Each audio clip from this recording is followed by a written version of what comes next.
Bismillahirrahmanirrahim. Assalamualaikum warahmatullahi wabarakatuh. Innal hamdalillah nahmaduhu wa nasta'inuhu wa nastaghfiruh wa na'udzu billahi min shururi anfusina wa min sayyiati a'malina. May yahdihillahu fala mudhillalah wa may yudlil fala hadiyalah. Asyhadu an la ilaha illallah wahdahu la syarikalah wa asyhadu anna Muhammadan abduhu wa rasuluh wa ala alihi wa ashabihi ajmain wa ba'd. Halo sahabatku pemirsa YouTube yang dirahmati Allah, senang sekali kita semua bisa berjumpa kembali di channel ini. Tentunya harapan dan doa saya semoga yang menyimak video ini selalu diberikan kesehatan, umur yang barokah, dan diluaskan rezekinya oleh Allah Subhanahu wa taala. Amin amin Allahumma amin. Sahabat perindu jannahnya Allah, sejak kecil kita selalu diperingatkan untuk tidak bersikap buruk kepada orang tua. Jangan sampai kita menjadi anak durhaka yang suka membangkang dan menyakiti hati orang tua. Karena kita semua tahu ridho Allah berasal dari ridho orang tua. Juga akan tetapi di era sekarang banyak dari orang tua yang kurang menyadari akan sikap terhadap anak. Sehingga sikap yang dirasa benar oleh orang tua ini justru bisa dikatakan mendurhakai seorang anak. Ada satu kisah menarik yang mungkin bisa kita jadikan sebagai pelajaran. Suatu hari ada seorang laki-laki menemui Umar bin Khattab untuk mengadukan perihal kedurhakaan anaknya. Umar lalu memanggil anak tersebut dan menegur perbuatannya. Setelah ditegur, anak tersebut bertanya kepada Umar, "Wahai Amirul Mukminin, bukankah anak memiliki hak atas orang tuanya?" Umar menjawab, "Benar." Lantas anak tersebut bertanya, "Apa hak seorang anak?" Lalu Umar pun menjawab, "Memilihkan calon ibu yang baik untuknya, memberikan nama yang baik dan mengajarinya Al-Quran." Kemudian si anak tersebut berkata, "Wahai Amirul Mukminin, ayahku tidak pernah melakukan satupun dari apa yang Tuan sebutkan itu. Ibuku wanita berkulit hitam, bekas budak beragama Majusi. Ia menamakanku Ju'lan dan tidak mengajariku satu huruf pun dari Al-Quran." Mengetahui jawaban si anak, Umar pun mendekati orang tua itu dan berkata, "Engkau datang mengadukan kedurhakaan anakmu, padahal engkau telah durhaka kepadanya sebelum ia mendurhakaimu. Engkau telah berbuat buruk kepadanya sebelum ia berbuat buruk kepadamu." Mendengar jawaban dari Umar, laki-laki tersebut pun meminta maaf kepada anaknya dan berjanji akan mendidiknya dengan baik.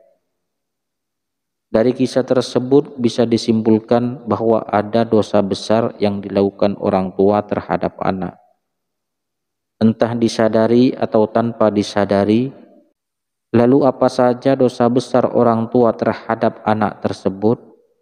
Yang pertama, bersikap kasar terhadap anak. Sebagai orang tua, kita sangat tidak dianjurkan untuk memaki anak karena perilaku yang tidak kita sukai. Apabila kita menemukan sikap anak yang tidak kita suka, hendaknya nasihatilah dengan lembut dan tetap dengan penuh kasih sayang. Rasulullah Shallallahu Alaihi Wasallam pernah bersabda, "Sesungguhnya kalian akan dipanggil pada hari kiamat dengan nama-nama kalian dan nama ayah kalian. Maka perbaikilah nama kalian." Hadis riwayat Abu Daud. Oleh sebab itu, marah atau memaki anak sangatlah tidak dianjurkan, apalagi sampai memaki anak dengan memanggil nama yang tidak sesuai dengan nama si anak. Lalu yang kedua, pilih kasih kepada anak. Orang tua yang memiliki anak lebih dari satu sangat tidak dianjurkan pilih kasih atau bahkan memberi lebih kepada anak kesayangan dibanding dengan anak yang lain. Sehingga yang terjadi adalah ada anak lain yang merasa terabaikan. Sikap pilih kasih orang tua kepada anak bisa memicu putusnya tali silaturahmi antar sesama anak dan bisa menyebabkan kecemburuan sosial di antara anak-anak yang lain. Dalam hadis sahih yang diriwayatkan oleh Imam Muslim, pernah dijelaskan bahwa Nu'man bin Bashir pernah bercerita, "Ayahku menginfakkan sebagian hartanya untukku." Ibuku Amarah binti Rawahah kemudian berkata, "Saya tidak suka engkau melakukan hal itu," sehingga menemui Rasulullah. Ayahku kemudian berangkat menemui Rasulullah Shallallahu Alaihi Wasallam sebagai saksi atas sedekah yang diberikan kepadaku. Rasulullah berkata kepadanya, "Apakah engkau melakukan hal ini kepada seluruh anak-anakmu?" Ia berkata, "Tidak." Rasulullah Shallallahu Alaihi Wasallam berkata, "Bertakwalah kepada Allah dan berlaku adil kepada anak-anakmu." Ayahku kemudian kembali dan menarik lagi sedekah itu. Hadis riwayat Muslim. Dari hadis tersebut bisa disimpulkan bahwa kita sebagai orang tua sangat dianjurkan untuk berlaku adil kepada setiap anak, menurut kebutuhannya masing-masing. Oleh sebab itu, sebisa mungkin hindari pilih kasih kepada salah satu anak kita. Karena dengan perilaku adil menurut porsinya, insya Allah akan terjalin silaturahmi antara anak sampai kapanpun. Ketiga, membanding-bandingkan anak. Kebiasaan orang tua yang membanding-bandingkan anak akan menimbulkan perasaan rendah daripada anak yang lain. Apalagi jika hal yang dibandingkan adalah sesuatu yang di luar kemampuan anak, atau justru yang menjadi kelemahan dari si anak. Hal ini akan mempengaruhi pikiran, juga perasaan dari anak ke orang tua. Contoh mudah yang bisa kita lihat atau bahkan sering kita lakukan sendiri adalah membandingkan nilai pelajaran anak dengan temannya yang memiliki nilai jauh lebih tinggi. Padahal kita semua tahu, belum tentu setiap anak mempunyai kemampuan yang sama. Bisa jadi si anak lebih cerdas dalam matematika, namun lemah dalam bahasa. Apabila hal tersebut terjadi pada salah satu anak dari saudaraku semuanya, maka yang harus kita lakukan adalah menguatkan hati si anak dan mendukung sepenuhnya apa yang menjadi bakat dari si anak tersebut. Keempat, mengekang kebebasan anak.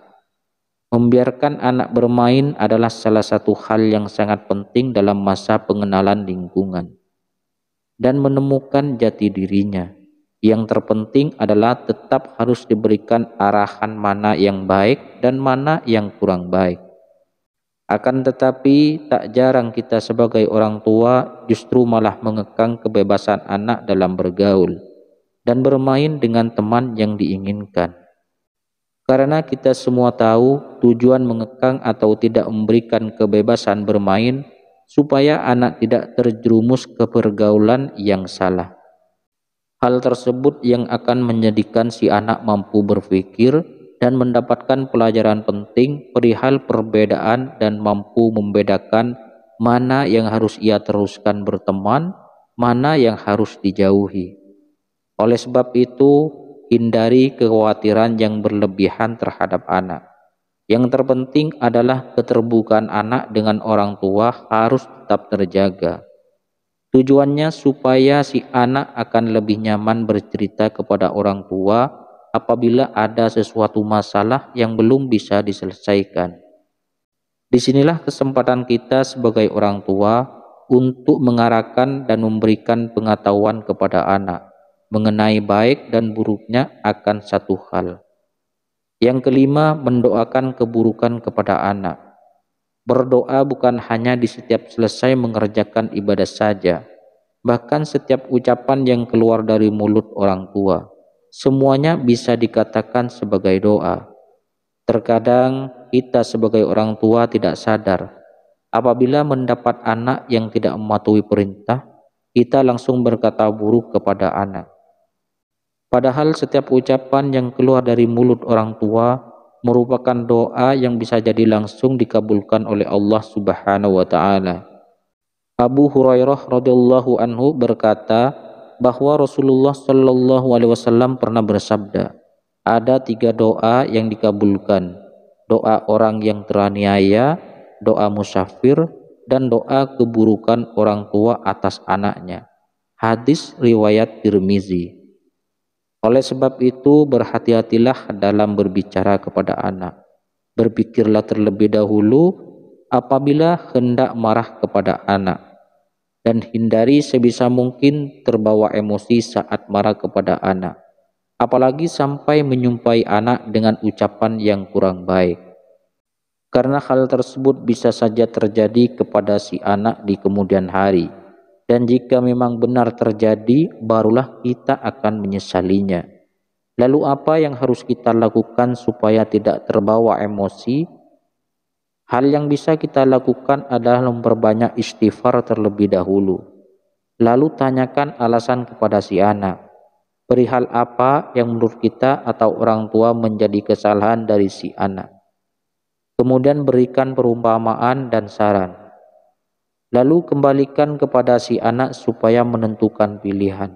Insya Allah si anak tidak merasa tersakiti hatinya dan mampu berpikir bahwasanya hal yang dikerjakan tersebut kuranglah baik dan harus ditinggalkan. Yang keenam, tidak memberi pendidikan kepada anak. Yang dimaksud pendidikan dalam hal ini bukanlah sekedar pendidikan sekolah saja, akan tetapi juga menyangkut berbagai macam aspek kehidupan. Misalnya adalah pendidikan agama, sosial, budaya, dan lain sebagainya.